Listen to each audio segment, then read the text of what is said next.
Hi everyone! So my name is Gabriella Martin. I've been wanting to make a YouTube channel for a while now. I used to do some YouTube videos for fun with my younger sister when we were kids, but it's kind of more vlog style, more Emma Chamberlain-esque, and like I just felt like some of my interests have shifted since then, and therefore my videos will probably be shifting too. So I wanted to start off by making a video about some of the books I read last year. I made this challenge on Goodreads to read at least 30 books, and I actually surprised myself by not only finishing it, but surpassing it by reading 32. So I was proud of myself for that, but I think I owe a lot of that to my long commute and long amount of time in the car as well, because yes, a few of them were audiobooks, and some people may argue that audiobooks shouldn't be included in the challenge, but I included them, oh well. To me, they do count. So I'm gonna go over my top 5 favorite reads from last year to show you guys, and to just kind of explain in depth, like not too in depth, but some of the highlights of these books, and also mention 3 honorable mentions too. All right guys, so first up on the list we have Open Water. Was one of my absolute favorite books that I read in 2024. It's so beautiful. It's like a book of poetry, but it's also a novel, and it's this love story between these 2 people. It's by Caleb Azuma, I hope I'm saying that right, Nelson, and I just highly recommend. It's really short, so it wouldn't be like a huge time commitment to read. It is a 5 under 35 author book, so that must be some award that he won for writing this. And then one of the top reviews of this book is Tender Poetry, a love song to Black art and thought. And yeah, I just thought it was a really beautiful book, so highly recommend. This was definitely in my top 5 reads of the year. And also, just thought as a disclaimer, I should say I'm not going in any particular order when I'm listing these 5 books. They were just all some of my top 5 favorites. Okay, next book on the list, Yellowface, I thought was a really great read. As you can see, Times called it razor sharp. Yeah, it's by R.F. Kuang, who, she's a genius, wrote other great books, The Poppy War, which I still have to get around to, but she's a #1 New York Times bestselling author. But this specific book, I just, it was so funny. I'm looking now inside to see what the foreword said, so I'll read you a little bit of what it says. It says, best-selling sensation Juniper Song is not who she says she is. She didn't write the book she claims she wrote, and she is most certainly not Asian American.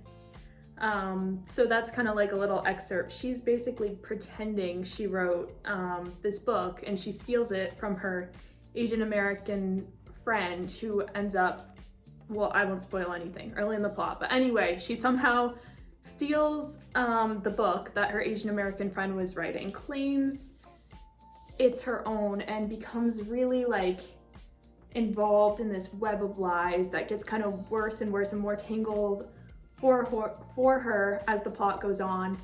I loved it. I felt like it really shows like today's cancel culture, social media, like that whole type of thing. As I kept reading it, I got really immersed. It almost felt like sometimes, you know, when you fall down the rabbit hole of reading through like Twitter accounts or Reddit posts, something like that, because she was reading her own criticism online, and I thought that was really insightful. I made a really long Goodreads post about this book because I just really loved it. I'm pretty sure I rated it 5 stars, just like I rated Open Water 5 stars before it. And yeah, I really love this book. And my best friend gave me this book. She really knows what type of books I love, so I really trust her recommendations, and a few of these actually were gifts from her. I'll give her the credit where credit's due. So yes, thank you, Madison. An amazing book. moving on. When Breath Becomes Air by Paul Kalanithi. This was another just like, not to make a pun, but breathtaking book. Okay, that was awful. I'm sorry. But it was a finalist for the Pulitzer Prize, and I can see why. He just, how do I begin talking about this book? So normally I'm more into fiction. I'm not a big memoir type of person, but another friend of mine actually recommended I read this book. He told me it was really good, and just for anyone like facing kind of life questions. And I'll read a little bit about the about section. At the age of 36, on the verge of completing a decade's worth of training as a neurosurgeon, Paul Kalanithi was diagnosed with stage 4 lung cancer. One day he was a doctor treating the dying, and the next he was a patient struggling to live. And just like that, the future he and his wife had imagined evaporated. This book chronicles Kalanithi's transformation from a naive medical student, possessed, as he wrote, by the question of what, given that all organisms die, makes a virtuous and meaningful life, into a neurosurgeon at Stanford working in the brain, the most critical place for human identity, and finally into a patient and new father confronting his own mortality. So what makes life worth living in the face of death? What do you do when the future, no longer a ladder toward your goals in life, flattens out into a perpetual present? What does it mean to have a child, to nurture a new life as another fades away? These are some of the questions Kalanithi wrestles with in his profoundly moving, exquisitely observed memoir. And I will, warning for this book, it will make you cry. I promise you, at some point in it, you are going to cry. It definitely got to me, but oh, it's such a beautiful book, and I'd highly recommend, like, anyone and everyone, I think, would really enjoy and benefit from reading this book. Not that I don't recommend the others to anyone, but I feel like this is in particular is one, like, for people who aren't as much fiction lovers, or are like, oh, why would I read fiction? It's not a real story. Like, those true story lovers and fiction readers alike, I think, would love When Breath Becomes Air. The next one, which is also mirrored, is A Tree Grows in Brooklyn. Incredible book. This is another recommendation that came from my friend who bought me this book, and she was like, you have to read this, highly recommend. The New Yorker called it one of the greatest American novels, and I can see why. It definitely changed my perspective on a few things. It's definitely a really good coming of age novel to read, I would say, especially for any girl to read.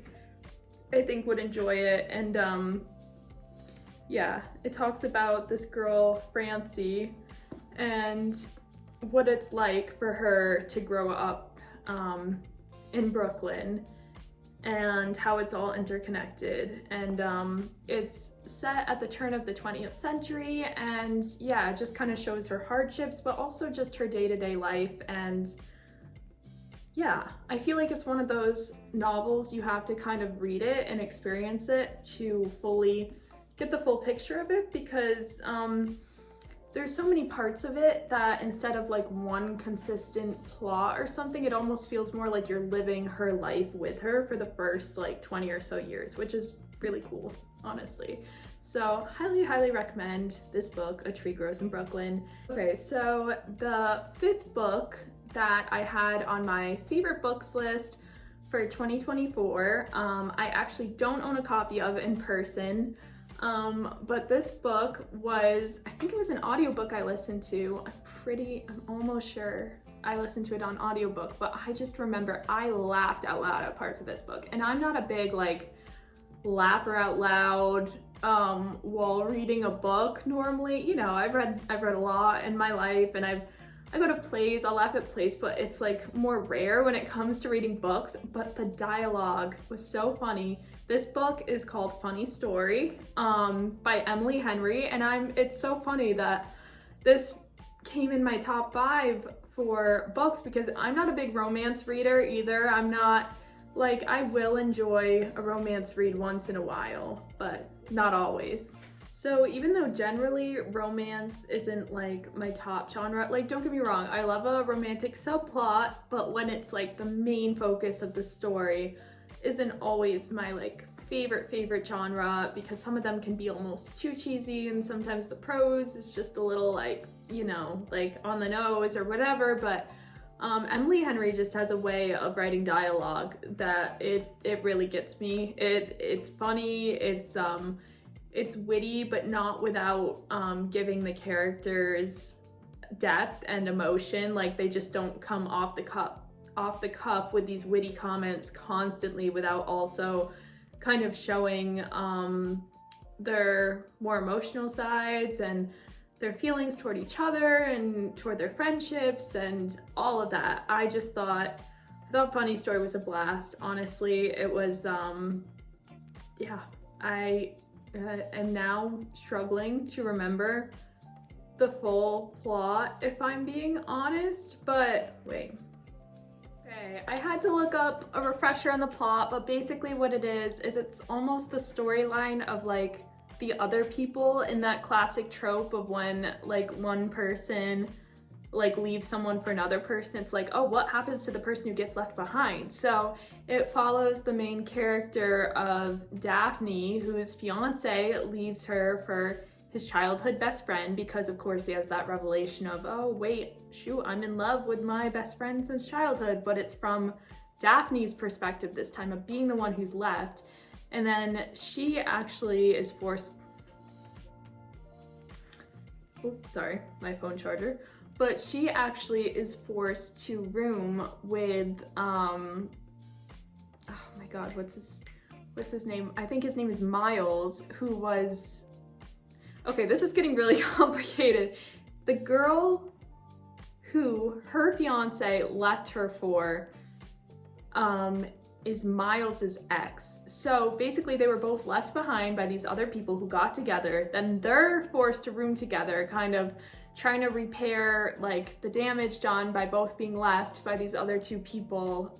But one thing leads to another, and you probably know where it's going, you know, forced proximity, all of that. So yeah, that was definitely, I think, my 5th top read for the year, maybe a little bit lower than the others. I hate to say that, but I can't really put it in the same category as like Yellowface or A Tree Grows in Brooklyn for like literary acclaim. But as far as like my own personal enjoyment level, definitely made the top 5 easily.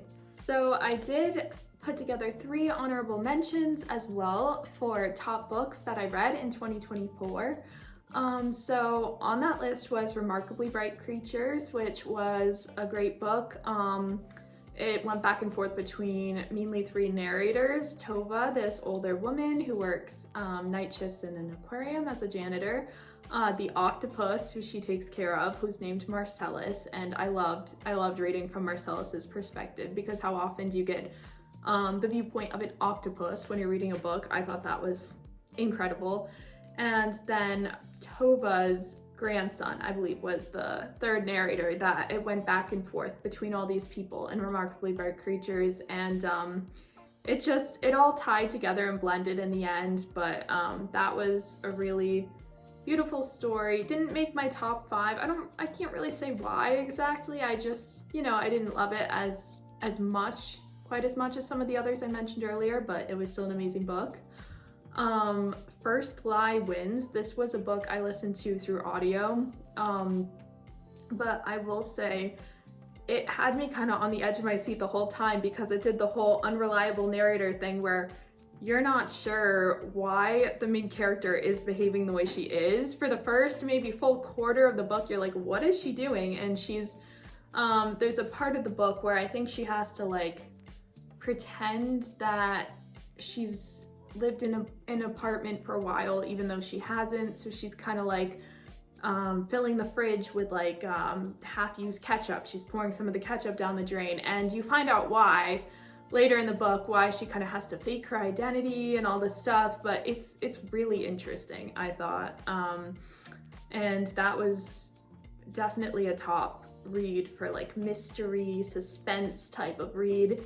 And finally, for honorable mentions, I'm gonna put Fourth Wing on there. Had to do it. Not a big fantasy reader normally, but I did hop on the Fourth Wing train. I wanted to give it a try, and I liked it. I liked it. I think I gave it 4 stars on Goodreads. It was a solid read. I do still have to get around to reading, I want to say it's Iron Flame and Onyx Storm. I need to get around to reading those still. But I really did love Fourth Wing. I really liked the dragon fantasy world that pulled me into, and Xaden and all the drama, and you know, it was good for what it was. I think I had my expectations low going into it, to be honest. So it exceeded my expectations just because I went into it thinking, oh, this has been overhyped. This is all over Book Talk. I'm not a big like just read whatever's on Book Talk all the time type of reader, you know. Like I'm gonna admit I do read some of the more popular books sometimes, but not everything that's recommended on Book Talk, because especially the fantasy ones, like I mentioned, I think my top genre is probably literary fiction, or just normal fiction, like maybe with a subplot of romance. I'm like realistic fiction.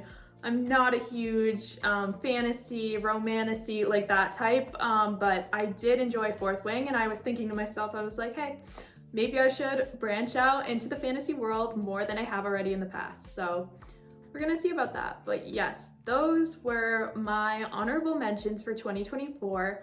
And now I'm gonna go into a little bit of what I've been reading recently and what my reading plans are for 2025. So for 2025, so far, I read Tomorrow and Tomorrow and Tomorrow, which I really did like. And I say I don't read a lot of Book Talk books. That one was all over Book Talk, but it really did.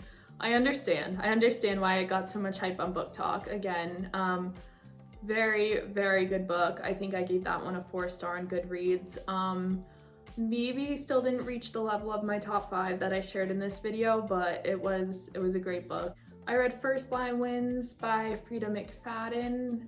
That was a good one, a good mystery. Frida's books are all kind of pretty mysterious and fast-paced, and I listen to a lot of hers as audiobooks because that's just, I think, my favorite way to consume her reading content, and sometimes they almost feel like filler books or like a little palate cleanser or something after reading like a dense or heavy literary fiction book, something like that.